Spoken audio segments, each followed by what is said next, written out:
नमस्कार, सत श्री अकाल, आदाब और खम्मा गणी दोस्तों। सुनाओ अपनी कहानी, बनाओ अपनी पहचान की इस मुहिम में आप सभी का स्वागत है। तो दोस्तों, कहानियों के इस सिलसिले को आगे बढ़ाते हैं और आइए बढ़ते हैं आज की अगली कहानी की ओर। ये कहानी है पूजा लोढ़ा की जिंदगी के बारे में, इनकी सफलता के बारे में। आपको बता दें, कुछ ही वक्त पहले इन्होंने बतौर पॉडकास्टर अपने सफर की एक नई शुरुआत की। जी हाँ, स्पॉटिफाई पर ये पूजा की गपशप नाम से पॉडकास्ट बनाती है। आखिर इसका विचार इनके मन में कैसे और कब आया, इसके पीछे की कहानी बेहद दिलचस्प है। जी हाँ, तो इससे पहले कि हम इनसे मुलाकात करें और इनकी इस कहानी के बारे में जानें, आइए इनसे जुड़ी कुछ खास बातें कर लें। आइए इनसे जुड़ी कुछ जानकारी हम आपके साथ साझा करते हैं दोस्तों। आपको बता दें, ये मूल रूप से झीलों की नगरी उदयपुर की रहने वाली है। वर्तमान में ये अपने परिवार के साथ नई दिल्ली में रहती है। ये एक proud mother and proud wife है, 2 बच्चों की माँ है और एक इंडियन आर्मी ऑफिसर की पत्नी है। ईश्वर के प्रति इनकी गहरी आस्था है। जी हाँ, ये पूरी तरह आध्यात्म से जुड़ी है। अब अगर बात करें इनके सफर की उस प्रारंभिक दौर की, तो आपको बता दें, इन्होंने अपनी स्कूली शिक्षा उदयपुर शहर के एक प्रतिष्ठित स्कूल से प्राप्त की। फिर बैचलर ऑफ आर्ट्स में अपनी ग्रेजुएशन कंप्लीट करने के बाद इन्होंने एचआर में एमबीए किया। इस दौरान गोल्ड मेडल भी प्राप्त किया और इस तरह अच्छी शिक्षा प्राप्त करने के बाद इनकी शादी एक इंडियन आर्मी ऑफिसर से हो गई। दोस्तों, ये एक ऐसी शख्स है जिन्होंने हमेशा खुद से और अपने करियर से ज्यादा अपने परिवार को प्राथमिकता दी और अकेले आगे बढ़ने की बजाय सबका हाथ थामे सबके साथ आगे बढ़ी। एजुकेशन सेक्टर में इन्होंने कुछ समय तक सेवाएं दी और अभी हाल ही में बतौर पॉडकास्टर अपनी एक नई जर्नी की शुरुआत की। दोस्तों, देखा जाए तो यही वो काम है जो शायद ये हमेशा से करना चाहती थी। इन्हें हमेशा से लोगों से इंटरेक्ट करना, उनकी बातें सुनना और शेरो शायरियां करना बेहद पसंद था। लेकिन इन्होंने ऐसा कभी नहीं सोचा था कि इनकी लिखी वही शेरो शायरियां ये अपनी आवाज में ज्यादा से ज्यादा लोगों तक पहुंचा पाएंगी, नई नई कहानियां बुनेगी और उन कहानियों को देगी अपनी आवाज। हालांकि ये सब तब मुमकिन हुआ जब इन्हें इनके कुछ शुभ चिंतकों ने इसका सुझाव दिया और उनके प्रोत्साहन से इन्हें भी ये सब शुरू करने की और आगे बढ़ने की हिम्मत मिली। आपको बता दें, पॉडकास्ट शुरू करने का इनका मकसद लोगों को ज्ञान बांटना कतई नहीं है, बल्कि ये तो अपनी मधुर आवाज और अपनी दिलचस्प बातों के जरिए लोगों के दिल में अपने लिए एक खास जगह बनाना चाहती है और अपने इसी मकसद के साथ ये आगे भी बढ़ रही है और अपनी आवाज से लोगों के दिलों में उतरने का काम भी बखूबी कर रही है। तो दोस्तों, पूजा लोढ़ा ने एक पॉडकास्ट बनने की ये जर्नी आखिर किस तरह शुरू की और इसकी शुरुआत में इन्होंने किन चुनौतियों का सामना किया, इन सब के बारे में और अधिक विस्तार से जानने के लिए चलिए अब सीधा मिलते हैं इनसे और सुनते हैं इनकी अपनी जुबानी इनकी ये खूबसूरत कहानी। I am Mrs. Pooja Lodha. I personally feel that your name is your destiny and it reflects your personality. So, as my name suggests, I am a very spiritual person and I truly believe in law of karma. I'm married to an Indian Army officer and I am a mother to 2 teenage kids. I'm an MBA gold medalist in HR, but currently I'm managing the best human resource of my life, my husband and my 2 kids. Just recently, I've started my podcast by the name of Pooja Ki Gupshup on Spotify. Please go and do hear it out. Basically, I belong to the city of lakes and palaces, Udaipur, and presently I'm in New Delhi. As far as my journey is concerned, मेरा मानना है journey is all about growth and moving on. I have been born and brought up, as I mentioned earlier, in the beautiful city of lakes and palaces. I'd gone to St. Mary's Convent School. I did my graduation from Udaipur and that I did a Bachelor of Arts. I'm a Bachelor of Arts. And then after that, I switched my career choices and I did my MBA, Masters in Business Administration, with HR as my major. And immediately I finished my MBA, I got married to an army officer. And and when he got posted out from a place, I kept moving with him because my priorities were always family. My career was never a priority for me then, because despite being a gold medalist, I was offered a job in my own college. They were wanting to retain the topper of the course as a faculty. But at that point of time, my husband was posted in Leh Ladakh. So I had to make a choice. And to be very honest, it was not a tough choice for me. It was very easy because I was very clear in my head that my family is my priority here. So as and when he kept moving on the places of his postings, I accompanied him in this journey. Our two beautiful kids joined us, and we kept moving. I kept switching my jobs. I did my entity nursery teachers training. I taught in a pre-primary school. During the pandemic, I took online classes because I'm an economics university topper. I scored 99 out of 100 in the university during my graduation days, record in itself. So I took my online classes, economics classes during the pandemic. Then after a certain point of time, now, as I said, I have two teenage kids. Now the kids are busy in their lives. They have, they want their own privacy, as they call it. And now I have ample of time. My husband is again posted to a field location, but because of my kids' education, I'm staying back in Delhi. So then I thought that speaking and interacting with people is my forte. I love interacting with people. I love meeting new people because whenever I meet them, I observe them and I learn a lot from them. So one fine day, I will not say that this podcast is my baby. It is a friend of mine. She motivated me that you should start writing things because मुझे शेरो शायरियाँ पढ़ने का बेहद शौक है. तो मैं पढ़ती भी हूँ. उन शेरो शायरियों को अपनी डायरी में लिखा करती थी. कॉलेज डेज से लिखती थी. बट कभी सोचा नहीं था कि उन शेरो शायरियों के माध्यम से एक कहानी बुनूंगी और उस कहानी के साथ सबसे गपशप करूंगी. द मेन एम जो मेरा इस पॉडकास्ट को शुरू करने का है वो ज्ञान बांटना नहीं है. अगर ज्ञान ही लोगों को चाहिए तो लोग मुझे नहीं सुनेंगे, लोग सदगुरु को सुनेंगे, लोग बीके शिवानी को सुनेंगे. मैं लोगों से सिर्फ गपशप मारना चाहती हूँ. मैं लोगों के दिल में उतरना चाहती हूँ कि हाँ, कहीं आप अकेले नहीं हैं इस फीलिंग से गुजरते हुए. आप, मैं, हम सब एक ही सिक्के के दो पहलू हैं या एक ही थाली के चट्टे बट्टे हैं जिसको बोलना चाहिए. फर्क इतना ही है, कई लोगों के पास दोस्त होते हैं, परिवार वाले होते हैं जिससे वो अपने मन की बात कर पाते हैं, और कभी नहीं होते हैं. तो मुझे लगता है मेरे पॉडकास्ट को सुनने के बाद एटलीस्ट लोग दिल से उससे कनेक्ट कर पा रहे हैं, क्योंकि जो भी मुझे व्यूज आ रहे हैं, जो भी कमेंट्स आ रहे हैं मेरे नरेशन पे, मेरी चॉइस ऑफ वर्ड्स पे, मुझे सुन के वही लग रहा है कि मैं दो लोगों के दिल में उतर रही हूँ. एंड मुझे सही बात बताऊं तो जब ये पॉडकास्ट मैंने शुरू किया था, मुझे बहुत लोग थे जिन्होंने बोला था कि कितने पैसे कमा लोगी, क्या करना है, कि अब तक जब नौकरी नहीं की गोल्ड मेडल लेने के बाद, तो अब ये सब करके तुम्हें क्या मिल जाएगा.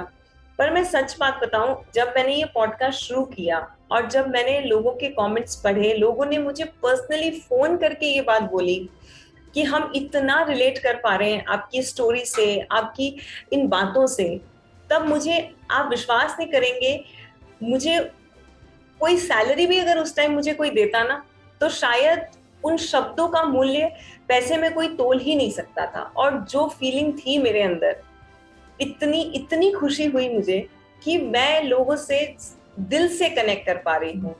सो बस वो मोटिवेशन था, लोगों का प्यार मिला, और आज मैंने अपने 5 एपिसोड्स 2 महीने के अंदर अंदर पब्लिश कर दिए हैं. एंड ये बात तय है कि ये सफर, ये जर्नी यहाँ नहीं रुकेगी. I really want to take this journey on and on.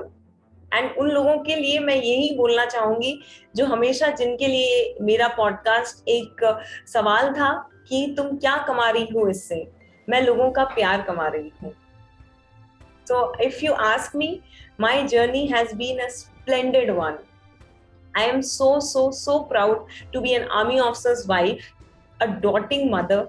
And if even God asked me today, if you want to change anything, I will always tell him, thank you that I'm so blessed and grateful, and I don't want to change an inch in my life, in my journey. Actually, जब मैं ये podcast शुरू करने वाली थी, अब जब भी there is a very important saying in English: whenever there is change, there is resistance. So whenever you want to do something new, after a certain point of time, you feel it is better to quit rather than to work hard. So same thing happened with me.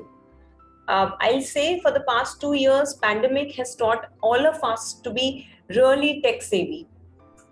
Even I have learned the harder way, because I had to teach my kids. Both my kids were in junior classes. But when I started the podcast thing, even I had my own challenges, because there were certain apps I was not used to. I've never used them. For that matter, they were not downloaded on my phone also. A friend of mine, जिसका बारे में मैंने पहले भी बताया, she told me how to download the app, how to do a recording.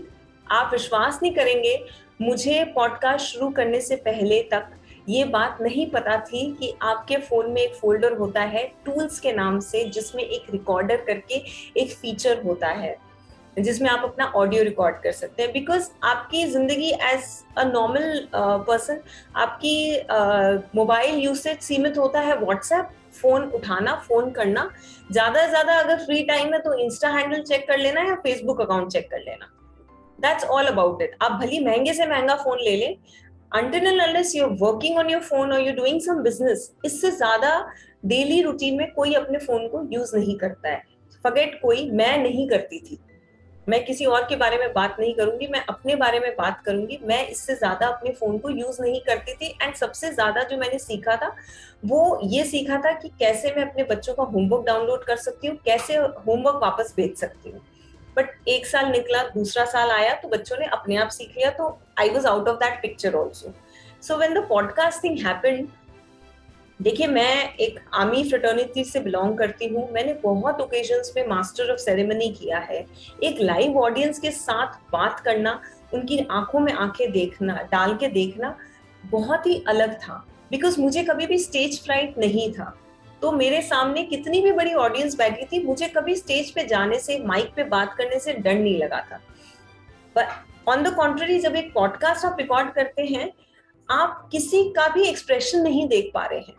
It is just your show. आपका voice modulation, आपके शब्दों का चयन, कि आप क्या शब्द चुनते हैं, it is totally your show. And अब आपको नहीं पता कि कौन इस पॉडकास्ट को किस वक्त सुनेगा. आपने तो अभी पब्लिश कर दिया है, बट आपको ये नहीं मालूम है कि जब आपने पब्लिश किया है, आपकी जो फ्रेंड लिस्ट में है, क्या वो उस टाइम फ्री है उस पॉडकास्ट को सुनने के लिए. तो आपको नहीं पता उन ऑडियंस का फ्रेमवर्क ऑफ माइंड क्या होता है. क्योंकि अगर आप एक लाइव से स्टैंड अप कॉमेडियन को भी सुनने जाते हैं, आप डेफिनेटली उस फ्रेमवर्क ऑफ माइंड से जाते हैं कि हम यहाँ आधा घंटा हम हंसने आए हैं. बट मेरा पॉडकास्ट के साथ ये था कि मुझे खुद को नहीं पता मैं अगला पॉडकास्ट किस टॉपिक पे बनाने वाली थी. बिकॉज सब कुछ इतना नया था, उस ऐप को यूज करना नहीं आ रहा था, उसमें इतने फीचर्स थे वो यूज करने नहीं आ रहे थे, शायद आज भी नहीं आते हैं. वो आपसे इतनी इंफॉर्मेशन मांगता है कि कौन सा सीजन है, कौन सा एपिसोड है, आपके पॉडकास्ट का नाम क्या है, आपके पॉडकास्ट का डिस्क्रिप्शन क्या है. अगर आप यकीन माने तो मैंने अपने पॉडकास्ट का नाम सोचा ही नहीं था. मैंने बस अपना फोन उठाया एक दिन और रिकॉर्ड करना शुरू कर दिया स्पॉटिफाई पे. एंड जब उसने इतनी इंफॉर्मेशन मांगी, जो फर्स्ट नाम मेरे दिमाग में आया था वो था पूजा की गपशप. और मैंने वो नाम अपने पॉडकास्ट को दे दिया. भगवान की बहुत दया रही मुझ पे कि सबने उसको बहुत लाइक किया, बिकॉज वो मेरा नाम मेरे पॉडकास्ट के कंटेंट से बहुत रिलेट कर रहा था. बट ये सारे चैलेंजेस जो थे, जो आपको नए नए एप्स यूज करने में आते हैं, एंड प्लस सेकंड सबसे बड़ा चैलेंज था, मेरी टारगेट ऑडियंस मुझे पता थी, मेरी टारगेट ऑडियंस सिर्फ वही लोग हैं जो मेरी व्हाट्सएप लिस्ट में हैं या मेरे फेसबुक पे फ्रेंड्स हैं या इंस्टा पे फ्रेंड्स हैं। उसके अलावा मेरी टारगेट ऑडियंस कोई है ही नहीं। सही बात तो यही थी। तो ये इतना बड़ा चैलेंज था कि अगर मैं कुछ कर रही हूँ जिसमें मुझे पता है कि मैं अच्छा बोल रही हूँ, क्योंकि एक और जो सबसे बड़ा चैलेंज आया था जब मैंने पॉडकास्ट शुरू किया था, मुझे लोगों ने ये भी पूछा था कि तुम तो कॉन्वेंट से पढ़ी हुई हो, तुम एमबीए गोल्ड मेडलिस्ट हो, तो तुम्हारी तो इंग्लिश बहुत अच्छी होगी। बिल्कुल है, मेरी इंग्लिश अच्छी है, मैंने सीखी है, मैंने सुधारी है उसको। बट तब जब मैं ये पॉडकास्ट शुरू कर रही थी, मेरे दिमाग में एक बात बिल्कुल स्पष्ट थी कि मैं ये पॉडकास्ट हिंदी में बनाऊंगी, क्योंकि आजकल मैं ऐसे बहुत लोगों से मिली हूँ जिन जो बड़ी आसानी से बोल देते हैं कि मुझे हिंदी बोलना नहीं आता है। एंड अगर आप मुझसे पूछें तो I feel so proud of my mother tongue कि मुझे लगता है कि ये बोलना ही सबसे बड़ी शर्म की बात है कि अगर आप किसी के सामने एक हिंदुस्तानी होकर बोलते हैं कि मुझे हिंदी बोलना नहीं आता, तो वो इतना बड़ा चैलेंज था। क्योंकि ये बात एक बार मेरे दिमाग में फिर आई थी कि हो सकता है शायद हिंदी के वो शब्द जो मैं चयन कर रही हूँ, जैसे मैंने बोला मैं उर्दू की शेरो शायरियां सुनती थी, तो मैंने उर्दू के शब्दों को भी अपनी पॉडकास्ट में शामिल किया है। तो मुझे एक वो डर हमेशा था कि शायद जो मेरी टारगेट ऑडियंस है, आधे लोग तो इस चीज को इसीलिए नहीं सुनेंगे कि ये हिंदी में है, but to my surprise I must say लोगों ने इस चीज की इतनी तारीफ की है, इतनी तारीफ की कि मैंने अपना चॉइस ऑफ मीडियम हिंदी रखा। सो यही कुछ सारे चैलेंजेस थे, बट लोगों का बहुत प्यार मिला, लोगों ने बहुत सराहाया है। एंड कुछ अच्छे दोस्त भी थे जो मेरे क्रिटिक्स बन के मेरे सामने भी आए, जिन्होंने मुझे बताया कि कहाँ सुधार की जरूरत है।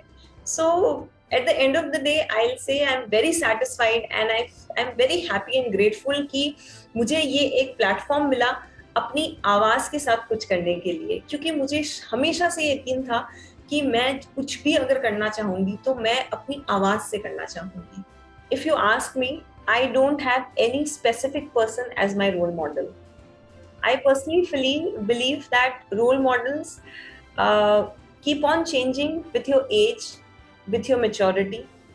And for example, when I was a child, my role model was my dad. More than my dad, I'll say my role model was my mom, because she always inspired me to be a very, very independent person. She herself till date, she's 65 years of age and she's very independent as a woman. So then I grew up a bit, and then my role model changed to my school teacher, Mehta ma'am. She was my political science teacher, but she always pushed me to be a better version of myself. So I personally feel that a role model need not be a public figure. जरूरी नहीं है एक celebrity ही आपका role model हो। कोई भी इंसान जिससे आप रोज मिलते हैं, बेशक रोज ना भी मिले, आप ओकेजनली मिलते हैं, वो भी आपका रोल मॉडल हो सकता है। एक सपोजिंगली आज आप एक नया स्मार्टफोन खरीदते हैं, आपको स्मार्टफोन चलाना नहीं आता है, और अगर आपके बेटे को स्मार्टफोन चलाना आता है, व्हाट्सएप यूज करना आता है, तो he can also be your role model, because he is there to inspire you to learn something new. I personally feel role model वो होता है जो आपको मदद करे कुछ नया सीखने में, and a person who pushes you out of your comfort zone to be a better version of yourself can be a role model. And I will request everybody कि हर इंसान से आप कुछ ना कुछ हमेशा सीख सकते हैं, provided आप सीखना चाहते हैं। एंड अगर कुछ भी सीखना है, अपना दिल और अपने हाथ खुले रखिए, आप जरूर जिंदगी में कुछ ना कुछ सीखेंगे। एक वो चीज जो मुझे पॉडकास्ट रिकॉर्ड करते वक्त सबसे ज्यादा खुशी देती है, वो ये है कि मैंने जैसा पहले बताया कि मुझे अपनी आवाज के साथ कुछ करना था, मैं लोगों से कनेक्ट अपनी आवाज के थ्रू होना चाहती थी। सो जब लोग मुझे मैसेज करते हैं या कॉल करते हैं और बताते हैं कि तुम्हारी आवाज इतनी खूबसूरत है, इतना ठहराव है इस आवाज में, तो वो चीज मुझे बेहद खुशी देती है, बेहद खुशी देती है वो बातें जब लोग मेरी बात से रिलेट करते हैं कि ऐसा हमने भी महसूस किया था, तुम तो आम बात करती हो। मुझे ऐसे भी लोगों ने कॉल करके बताया है कि तुम तो बिल्कुल हम जैसी बात करती हो, जैसा हमने महसूस किया हमारे जीवन में कभी। तो मुझे लगता है अगर आप आम बात कर सके, आम लोगों से बात कर सके, वो आम बात करते करते एक दिन आप कब खास बन जाएंगे उन लोगों के लिए आपको पता ही नहीं चलता है। एंड एक और चीज जो जीवन में मुझे बहुत बहुत सुकून देती है वो ये है कि जब मैं खुश होती हूँ मैं खाना पकाती हूँ, जब मैं उदास होती हूँ मैं और ज्यादा खाना पकाती हूँ। मेरे लिए कुकिंग इज थेरेपेटिक। जैसे मेरा मानना है कि खाना पकाना और ध्यान में बैठना में कोई डिफरेंस नहीं है, क्योंकि जितनी एकाग्रता के साथ आप ध्यान में बैठते हैं आप उतनी ही बारीकियों के साथ खाना भी पकाते हैं। तो जब मैं खाना पकाती हूँ, एक बहुत ही गोपनीय पदार्थ है मेरे खाने में जो मैं अपने सारे खाने में छिड़काव करना कभी नहीं भूलती हूँ, और वो है ढेर सारा प्यार। और जब मैं अपनों के लिए खाना पकाती हूँ और जब उनके चेहरे पे वो खुशी देखती हूँ, ये मुझे इतना सुकून देता है लाइफ में। मुझे लगता है कि my purpose of life is achieved here. If I start the list of my accomplishments, I will go back to the days of my graduation. When I entered my college, I was chosen as a literary secretary of the college. That was a big, big hype for me. I was known again for my reading skills and writing skills, जैसा कि मैंने अभी बताया. And in my final year of graduation, I was the only person in the entire university to score 99 out of 100 in statistics. That was a big sea change, I'll say, कि जिसको बोलते ना कि दुनिया की सबसे बड़ी खुशी हासिल हो गई। तो that was the first accomplishment जो मेरी लाइफ में आया था। Then if I move forward, जब मैं MBA कर रही थी, मैंने MBA इस इंटेंशन से कभी ज्वाइन नहीं किया था कि मैं गोल्ड मेडल लेकर आऊंगी उसमें। मैंने MBA सिर्फ इसलिए ज्वाइन किया था बिकॉज मेरे जो बड़े भाई हैं, he was also doing his MBA. He did his MBA from Pune. तो बस ये हुआ कि बैचलर्स के बाद मुझे भी MBA करना है। मैंने MBA ज्वाइन किया एंड कहते हैं ना, पूरी शिद्दत से अगर आप किसी चीज को चाहो तो पूरी कायनात आपको उससे मिला देती है। सो बस एक ही एम के साथ MBA ज्वाइन किया था कि जो भी करना है बेस्ट देना है अपना। एंड बेस्ट आया 2 साल बाद एक गोल्ड मेडल के रूप में। तो अगेन बहुत बड़ा अचीवमेंट था मेरे लिए, बहुत बहुत ज्यादा। बहुत खुशी होती है आज भी जब मैं बात करती हूँ अपने एजुकेशन क्वालिफिकेशंस के बारे में। एंड मुझे इस बात की ज्यादा खुशी होती है कि मेरे इस अचीवमेंट से अगर किसी को बहुत गर्व महसूस हुआ है, जो मुझसे भी ज्यादा बहुत खुश हुआ, तो वो मेरे पेरेंट्स थे। They felt so proud of me and उनकी वो खुशी देख के एक सुकून मिला दिल में ना कि हाँ, आज जो मेहनत पापा ने की हमारे लिए, जो मेहनत मम्मी ने की हमारे लिए, सो तब लगा कि it is all worth it, because my mother was a maths teacher in Vanasthali Vidyapeeth. After marriage she had to leave her job so that she could take care of me and my brother. तो जब ये gold medal papa mummy के पास लाके रखा तो ये feeling आई कि शायद आज वो उनका जो रेजिग्नेशन उन्होंने उस टाइम दिया था, ये आज उनको लौटा रहे हैं हम। वो फीलिंग आ रही थी अंदर से मुझे। एंड अगर आप पर्सनल फ्रंट पे पूछें तो मेरा सबसे बड़ा अचीवमेंट, सबसे बड़ा अकम्पलिशमेंट ये है कि I am an army wife, and it is just not a social status for me. It is a lifelong promise that I have made to my man in uniform, that no matter what, I will always be by his side. And I personally believe that all army families are always stronger than the officer. They are holding the front so bravely so that the officer can do his duty without worrying about his family, his kids, and his house. So that is one big achievement, and I am so proud to be an army officer's wife. I feel so proud कहते हैं ना, सितारे तोड़ने के लिए लोग आसमान जाते हैं, हमारे पति तो उसे कंधे पे लेके घूमते हैं, तो वो फीलिंग आती है। एंड एक और पर्सनल फ्रंट पे जो एक मेरा बहुत बड़ा अकम्पलिशमेंट है, ऑफ कोर्स, वो है as a mother.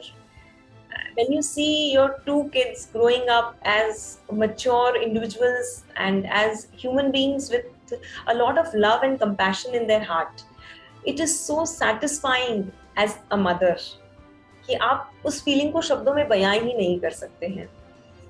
So I'll say every day I feel proud of my life, and I feel thankful and grateful for whatever I'm having today. As far as a career of a woman, or for that matter a person is concerned, I feel education is very, very important. Because if the woman of the house is educated, she will educate the next generation. She will educate and bring up a generation who is the future of your nation. So come what may, whether you're working, you are not working, but you need to be educated. कहते हैं आप कहीं भी चले जाइए, आपकी कला और आपकी शिक्षा आपसे कोई भी नहीं छीन सकता है. एंड जैसे ही आप मुंह खोलते हैं, पता चल जाता है आप कहाँ तक पढ़े हुए हैं, आप कहाँ को बिलोंग करते हैं. ये मेरा मानना है. सो मुझे लगता है education is the first step जो आप अपना करियर बनाने के लिए लेते हैं.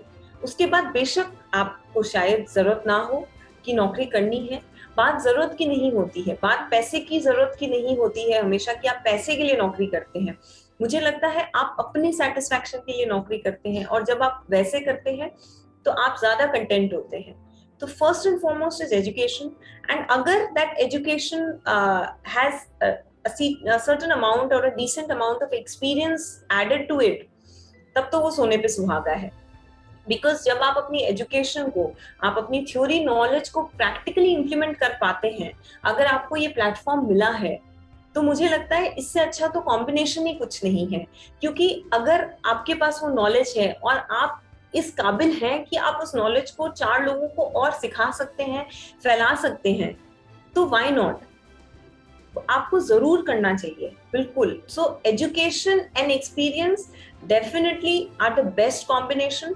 बट जस्ट बिकॉज आप ये सोच रहे हैं कि हम किसी भी हालात की वजह से आप अपनी एजुकेशन को प्रैक्टिकली इंप्लीमेंट नहीं कर पाए, that doesn't mean your education is waste.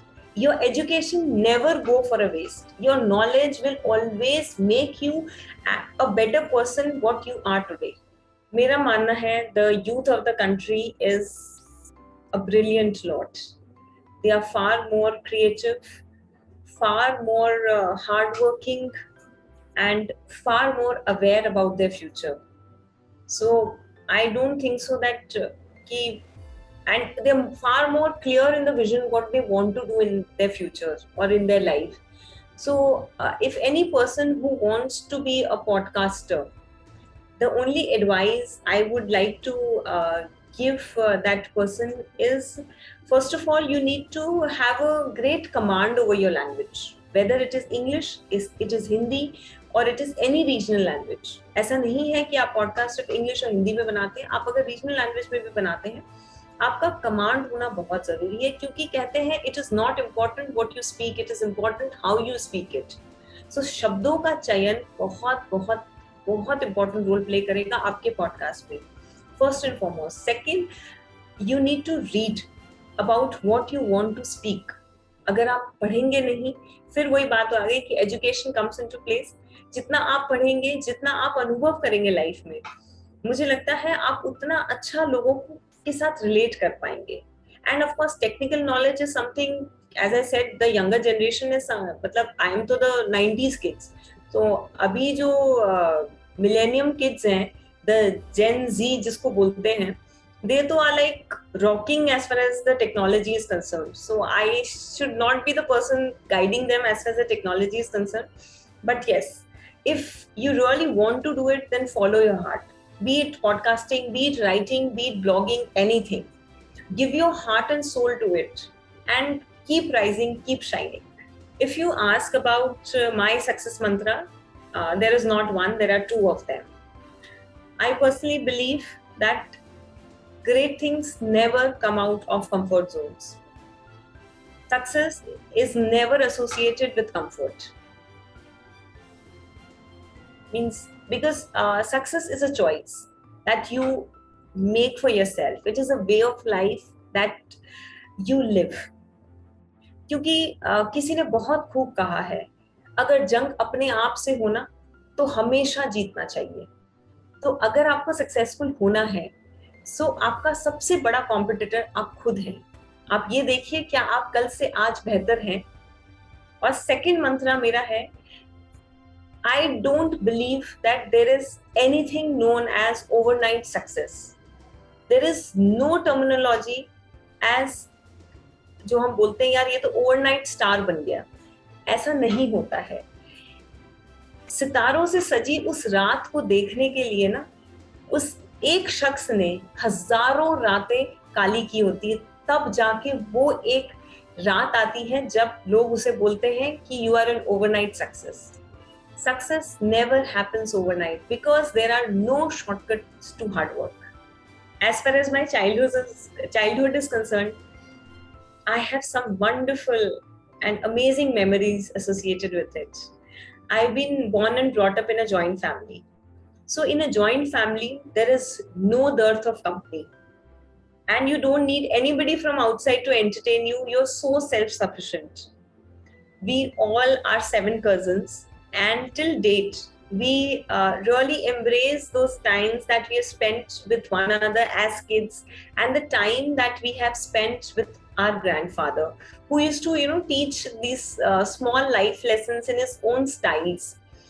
Be it our academic performances, our physical activity, our eating habits, because he used to never allow us to eat Maggie and bread. It was not allowed in a house. Then our spiritual knowledge about all Jainism scriptures, because we are Jains. So he used to keep a track ki abhi ye sunao, abhi ye batao, as far as the religious knowledge was concerned. So he used to keep a track of everything in all of 7 of us lives, कि भाई किसकी life में क्या चल रहा है, कि physique कोई मोटा हो रहा है तो उसको कसरत कराना है, तो वो दादाजी का काम होता था. एक्चुअली जॉइंट फैमिली में ना बच्चों का पेरेंट्स से इंटरेक्शन सिर्फ मुझे लगता है पापा से तो रिपोर्ट कार्ड वाले दिन होता है कि सिग्नेचर होने हैं, एंड मम्मी से दिन में 3 बार होता है जब आपको भूख लगती है. अदरवाइज तो आपके पास इतने लोग होते हैं इंटरेक्ट करने के लिए कि पापा मम्मी की रिक्वायरमेंट नहीं होती. पापा मम्मी की डांट उन्हीं 2 ओकेजन्स पे पड़ती है, अगर मार्क्स कम आए या फिर कोई सब्जी नहीं खाई तो. Otherwise, though, and one of the sweetest memory I have about my childhood is again associated with my grandfather. Is the day 30th April. I remember every year during the 90s हमारे annual results 30th April declare होते थे. मई जून छुट्टियां हो जाती थी. So 30th April जब हमारे सबके मार्कशीट्स आ जाते थे, हम रिपोर्ट कार्ड लेके सबसे पहले दादाजी के जाते थे, पैर छूते थे, एंड उसके बाद वो हमें कैश प्राइज देते थे. बेशक वो कैश प्राइज बहुत बड़ा नहीं होता था, बट 90s में हाँ हम बच्चों के लिए बहुत खुशी का दिन होता था वो, क्योंकि उसके बाद we used to pool in that money and फिर हम अपने आप को ट्रीट करते थे. गरम समोसे से बंटा सोडा पीते थे, रेंट पे जाके साइकिल्स लाते थे, कॉमिक्स लाते थे रेंट पे, and the icing on the cake used to be किराए पे कैसेट लाना और उसको वीसीआर पे तब तक प्ले करना जब तक उसको रिटर्न करने का टाइम ना आ जाए. मतलब फुल पैसा वसूल उसको मूवी को बार बार वीसीआर पे प्ले करना. मतलब मैं वीसीआर बार बार इसलिए बोल रही हूँ because I am a 90s kids. I know अभी the present generation will hardly be able to relate to it, but जो 90s के लोग हैं वो डेफिनेटली रिलेट करेंगे कि वो खुशी कितनी अच्छी होती थी कि जो मूवी आपको देखनी है वो वीसीआर वाले भैया, कैसेट वाले भैया के पास अवेलेबल है एंड आप देख लें. So these are certain memories I still have as a child, and growing up in a city like Udaipur was again a blessing for me because कहते हैं ना छोटी जगह के ज्यादा एडवांटेजेस होते हैं. आप सबको जानते हैं, सब आपको जानते हैं, तो आपका नेटवर्किंग बहुत अच्छा हो जाता है. वो बात अलग है कि अभी बिकॉज मैं काफी सालों से बाहर हूँ तो मैं साल में एक ही बार लोगों से मिल पाती हूँ, बट हाँ जो सिखलाई उदयपुर से मिली है वो यही है कि बहुत अपनापन मैंने देखा है एज अ जॉइंट फैमिली में. बड़े होने में. एंड आई रियली विश कि मेरे बच्चे भी जॉइंट फैमिली में बड़े हो सकते हैं, बिकॉज वो यादें आज मैं बात करना शुरू करूं तो शायद एक एपिसोड कम पड़ जाए, इतनी यादें हैं हमारे पास इसकी. अगर आज मुझे टाइम मशीन में भेजा जाए और बोला जाए कि किसी एक चीज को बदलो या अपने अनुसार करो, तो मैं यही बोलना चाहूंगी कि I am really lucky. I am very happy and grateful to God that जो भी लाइफ मुझे मिली है, it is just near to perfect. मैं इसमें कुछ भी नहीं बदलना चाहूंगी, कुछ भी नहीं. I really want to thank my family, my friends, my parents, all my mentors, all the people who guided me throughout my journey. And I am blessed to have each and every one in my life. And I am really thankful for the way my life has, moved forward and taken a shape. I don't want to change any bit of it. एक activity जो I do it for fun is, first of all I love dancing. So any song, Bollywood numbers preferable, I do it, I enjoy dancing, and means that brings a smile on my face. The other fun activity that really cheers me up is getting myself clicked. Any person who knows me, उनको पता है कि अगर पूजा का mood off है तो इसका mood सही करने का एक ही तरीका है, इसकी अच्छी सी पिक्चर्स क्लिक कर दो and she'll be fine. So that is another good activity. And the other one last thing that I'll not say it is a fun activity, that is more related to my physical fitness. I love to go for long walks, and that really boosts me and fills me with a lot of energy, and I look forward for my walks in the evening. और जिस दिन miss हो जाती है उस दिन I really feel irritated. And of course, order over chaos is my mantra. Everything need to be organized. I'm more systematic. So no chaos, only order. As far as the pandemic is concerned, whenever we till date hear about the first lockdown, second lockdown, I think it still has that fear element in our heart. Because many people, they lost their near dear ones. That is a very, very sad part of the pandemic. But as they say कि हर चीज में अच्छाई ढूंढो तो अच्छाई नजर आती है.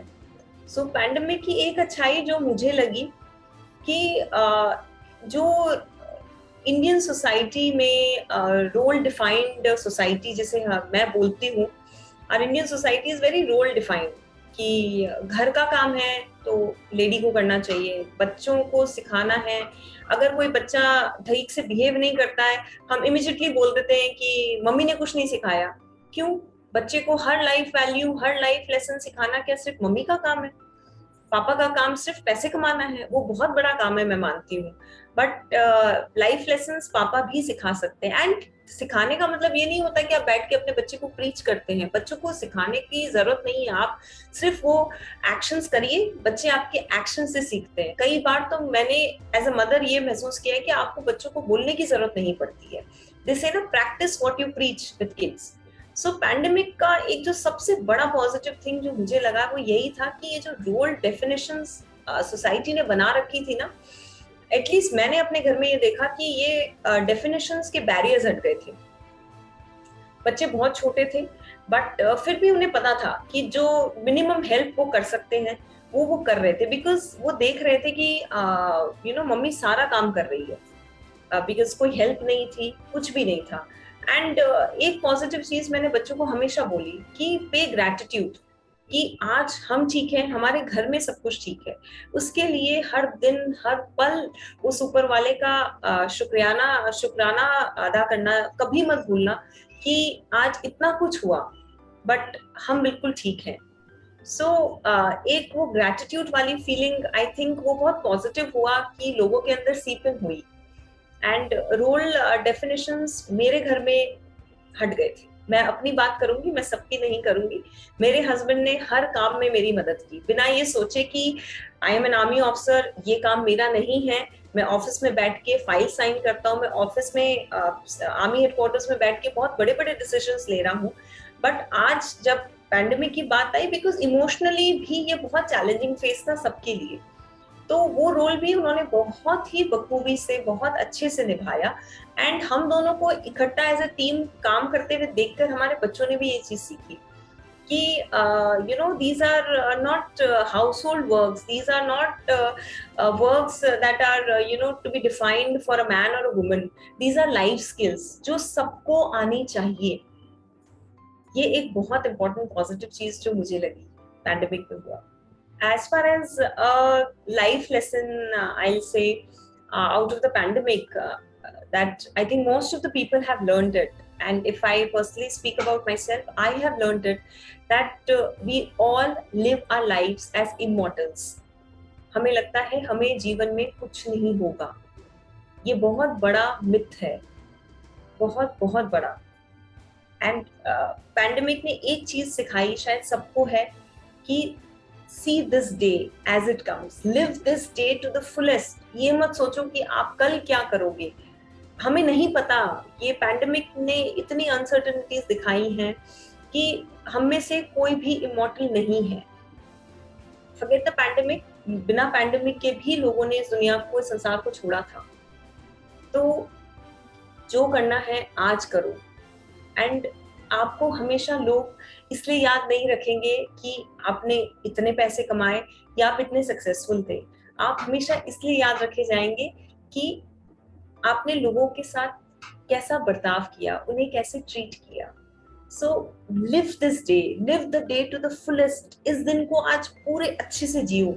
हमें नहीं पता, मैं कहती हूँ, मैं भगवान से दुआ करती हूँ कि सबकी उम्र बहुत लंबी हो, पर जितनी आयुष आपने लिखी है मुझे लगता है उम्र लंबी नहीं, अच्छी होनी चाहिए एंड खूबसूरत होनी चाहिए। एंड ना सिर्फ आपके लिए बट हर एक इंसान, उस इंसान के लिए जो आपके संपर्क में आए, जब वो आपको याद करे उसके चेहरे पे एक सौंधी सी प्यारी सी हंसी जरूर आए।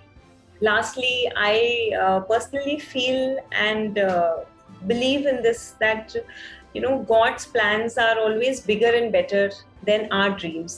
So just leave it to him and trust him and believe in him that what all is happening with you is for your best. And एक गाना है जो मेरे दिल के बेहद करीब है, मैं उस 2 लाइन्स उसकी गुनगुनाना चाहूंगी आज। अजीब दास्तां है ये, कहाँ शुरू कहाँ खत्म, ये मंजिलें है कौन सी, न वो समझ सके न हम। अजीब दास्तां है ये, मुबारकें तुम्हें कि तुम किसी के नूर हो गए, मुबारकें तुम्हें कि तुम किसी के नूर हो गए, किसी के इतने पास हो कि सबसे दूर हो गए। अजीब दास्तां है ये, कहाँ शुरू कहाँ खत्म, ये मंजिलें हैं कौन सी, न वो समझ सके न हम। मैं अंत में 2 लाइंस और आपसे कहना चाहूंगी।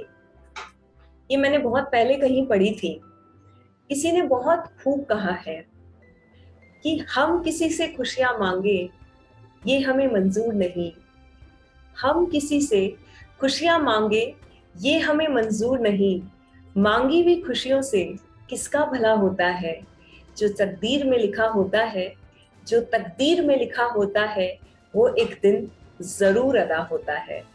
Thank you. मैं आशा करती हूँ कि मेरी कहानी आपको कहीं दिल पे दस्तक देकर गई होगी, और अगर ये दस्तक थोड़ी जोर से हुई है तो प्लीज इसे लाइक करिए, शेयर करिए और कमेंट करना बिल्कुल मत भूलिए। मुझे बहुत अच्छा लगता है जब लोग आकर मुझसे मेरे बारे में बात करते हैं, तो बिंदास बेफिक्र होके कमेंट करिए। एंड अगर ऐसी और कहानियां आप सुनना चाहते हैं तो इस प्लेटफॉर्म वर्क मॉब पे जरूर लॉग इन करिए। आपको मेरे जैसी और मुझसे भी बेहतर प्रेरित करने वाली कहानियां का भंडार मिलेगा यहाँ पर। और प्लीज पूजा की गपशप को अगर अब तक आपने नहीं सुना है तो तुरंत अपने फोन पे स्पॉटिफाई डाउनलोड करिए और पूजा की गपशप को भी बिल्कुल दिल लगाकर मन से सुनिए। And please don't forget to like, share and comment. Thank you. दोस्तों, ये थी एक पॉडकास्टर के रूप में अपनी एक अलग पहचान स्थापित करने वाली पूजा लोढ़ा की कहानी। ऐसी ही प्रेरक कहानियां रोजाना सुनने के लिए हमारा चैनल सब्सक्राइब करें और बेल आइकन जरूर दबाएं। और अगर आज की ये कहानी आपको पसंद आई है तो इसे लाइक, कमेंट और शेयर करना ना भूलें। अब आप भी बन जाइए भारत की प्रोफेशनल कम्युनिटी की आवाज़ और सुनाओ अपनी कहानी, बनाओ अपनी पहचान की इस मुहिम से जुड़कर अपने जीवन के अनुभवों, करियर यात्रा, अपने उत्पादों एवं सेवाओं के पीछे की वास्तविक कहानी से देशवासियों को प्रेरित करें और अपनी एक नई पहचान बनाएं। Tell your story, inspire and build your brand with the power of video. जय हिंद, जय भारत।